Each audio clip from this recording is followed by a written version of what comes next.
Bonjour tout le monde, aujourd'hui je vais vous parler un petit peu de l'arbre de vie. Je voulais faire un jeu là-dessus, mais au final je ne vais pas vous faire un jeu, je voulais vous poser une question, puis au final je ne suis pas dans le style à faire courir les gens. J'aime pas faire courir les gens. Pour moi, faire un jeu, c'est faire courir les gens. Et je ne suis pas là pour vous faire courir, je suis là pour vous parler franco et vous dire la vérité. Donc là, je vais vous parler de l'arbre de vie, je vais vous parler de beaucoup de choses. Je vais vous parler de l'intelligence cosmique. Sachez que chaque religion, c'est une religion, c'est une forme de pensée qui permet et qui est censée rapprocher l'être qui la pratique de l'intelligence de Dieu. D'accord? Plus la religion marche dans le sacrifice, sacrifice de soi, je parle, et plus l'intelligence qui va émaner de ces personnes-là va être grande. Parce que plus la religion est dans le sacrifice, plus elle est proche de Dieu, plus elle est proche de Dieu, plus elle est proche de son intelligence. Et plus son intelligence est grande. Allez comprendre un petit peu l'hindouisme et vous verrez que l'intelligence de l'hindouisme est très grande. Pourquoi? Parce qu'elle est très très proche de Dieu. Et son sacrifice est immense. D'accord? Bon. Sachez que le divin, l'éternel, c'est le sacrifice éternel. Donc à partir de ce principe-là, on n'a pas de résultat sans sacrifice. D'accord? Alors quand je parle de sacrifice, toujours pareil. Je parle de sacrifice personnel. De sacrifice qui ne concerne que nous-mêmes. D'accord? Bon. Donc l'arbre de vie. L'arbre de vie, je vais le faire, il me reste 3 minutes 30. L'arbre de vie, qu'est-ce que c'est? L'arbre de vie, sachez qu'à chaque fois que vous donnez naissance à un enfant, vous donnez naissance à une quantité de questions qui sont tous unis dans une seule et même graine. L'enfant. L'enfant, à sa naissance, est lui-même une grande question pour lui-même. Où suis-je? Qui suis-je? Que suis-je censé faire? Mais là, les grandes questions d'un enfant, c'est ça. Où suis-je et qui suis-je? Qui suis-je est la première question.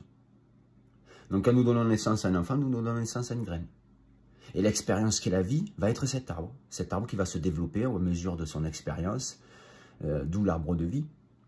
Son expérience va faire qu'il va se développer à sa manière, et en fonction de son rapport à la graine, à ces questions, il donnera plus ou moins des fruits.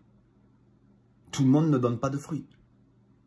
Vous avez vu un petit peu la diversité de notre forêt, la diversité de nos arbres. Tous les arbres ne donnent pas forcément de fruits, d'accord? Mais chaque arbre apporte un équilibre dans cet écosystème. Donc au final, nous sommes tous utiles pour ce que nous sommes, d'accord? Donc plus une personne va être proche de sa graine, de sa question, de ses questions, et plus une personne va produire des fruits, d'accord? Le but de l'arbre de vie, c'est de donner des fruits, de partager ses fruits aux autres, d'accord? Donc le but, c'est que je vous partage un petit peu les fruits de mes connaissances. À chaque fois que nous redonnons naissance à un enfant, nous redonnons naissance à une graine. C'est l'éternel chemin quelque part. Nous sommes la vie, c'était l'arbre de vie. C'est nous redonner naissance à une graine. À chaque fois qu'un enfant renaît, il a tout un tas de questions à l'intérieur de lui-même. Si demain, c'est pas qui suis-je et où je suis, il y a d'autres questions. Il y a toujours des questions. Il y a toujours des questions qui amènent toujours des réponses. C'est le chemin. C'est le chemin. Sachez que le contenant des questions, c'est le mental. D'accord?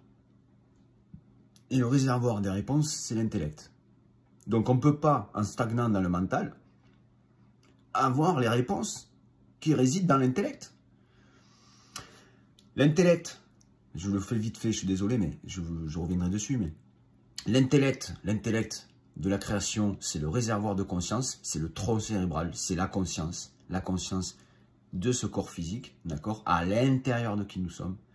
Et le mental, le réservoir de questions, va être le mental qui va être l'expérience sensorielle, l'expérience émotionnelle de la réalité, qui va être ce premier contact avec la réalité que nous avons avec nos yeux, nos oreilles, nos mains, etc. D'accord? Ça va être le côté question sans réponse, mais ça va être le côté émotionnel. Voilà. Donc le corps humain est fait de ces deux choses. Le côté émotionnel qui va être mental et le côté conscience qui va être intelligence. D'accord? Intellect. Voilà. Je coupe parce que la vidéo arrive à bientôt 5 minutes. Je reviendrai sur le sujet sur plusieurs vidéos de 5 minutes. Je vous souhaite une bonne journée en attendant et puis je vous dis à bientôt.